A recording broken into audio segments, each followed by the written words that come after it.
The chair. Thank you very much. Recognize the gentleman from South Carolina, Mr. Duncan, for 5 minutes. Thank you, Mr. Chairman, and thanks everyone for being here. I know you guys are getting tired. You just have a few more to endure, so thanks for that.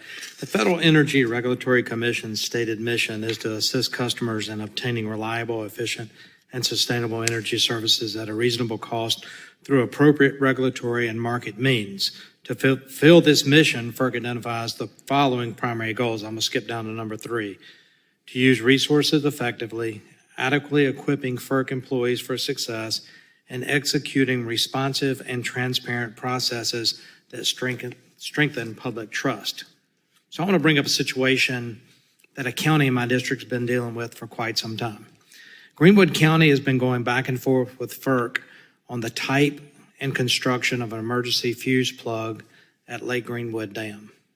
The location of the fuse plug was approved previously by FERC, but the Atlanta Regional FERC office later determined that if the fuse plug were to be activated, which has not occurred in the entire existence of the lake, and the lake was built in 1935 to 1940, including devastating flooding of 2015, there would be severe damage to the surrounding area. Thus, Lake Greenwood Dam remediation has moved at a glacial pace and has been going on for, listen for this, over 15 years. I think it's emblematic that of a larger bureaucratic problems with FERC that you guys need to know about. Not only has Greenwood County spent a lot of time dealing with this, they have also spent a lot of money. FERC mandated that they impanel a board of consultants. This is after they had their own engineers involved. That board of consultants cost Greenwood County $135,000. Further, there is no assurance on FERC's end that they will accept what the Board of Consultants proposal is. This means that Greenwood could be paying hundreds of thousands of dollars, taxpayer dollars, ultimately have their proposal rejected. There's got to be a better way to do this, guys. Chairman Glick, you noted in your testimony the importance of environmental justice in the context of decision-making. Look at this situation.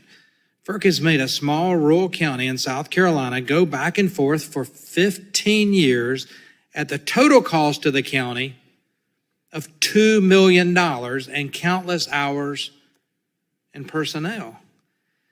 So I recognize you probably cannot speak to the specifics of this situation on the spot. I'll ask you to get back to me.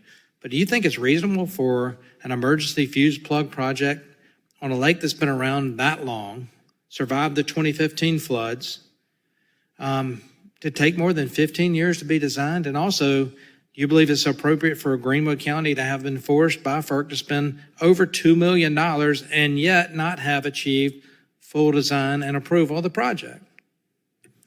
Thank you, Mr. Duncan. I can't, as you say, I can't comment on the specific project. I certainly can get back to you with some more specifics. I will say this: 15 years and the cost that you outlined are definitely not appropriate, in my opinion. We have a responsibility to protect the public interest. We have a lot of different responsibilities under the Federal Power Act and the Natural Gas Act, for instance. But one of the things we need to do a much better job on, in my opinion, is we need to be more efficient. We need to move things along more quickly. We need to make sure that various parties that participate in our proceedings don't have to incur millions of dollars of legal bills to the extent we have some control over it. Sometimes these are very complicated issues. But you have my word that I'll work with you and try to expedite the process. Yeah, it's a fuse plug and for a dam.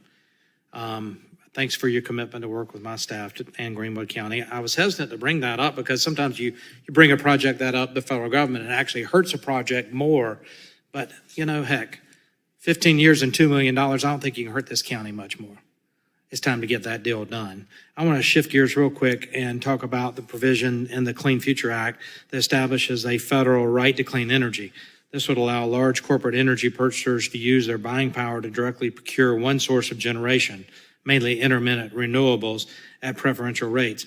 This would shift cost of maintaining a 24/7 reliability to the remaining customers, the average residential customers. So you're shifting the cost, giving preferential treatment corporations. I don't see how that's environmental justice, or energy justice. But I want to ask Mr. Christie, what are your thoughts on this, and how does this affect consumer protections built into state laws and rules to minimize the inequitable cost shifting and promote reliability? Well, Congressman, I'm not actually familiar with that particular provision of that legislation. Our statute is that rates have to be just and reasonable and not preferential or discriminatory. So on the surface, it would sound discriminatory, but again, I don't know that provision, and so I'd have to look at that. If that law passes, we would have to implement it, but right now our statute is non-preferential and non-discriminatory. Thank you for that. I'm out of time, guys. We'll be over soon. Mr. Chairman, I yield back.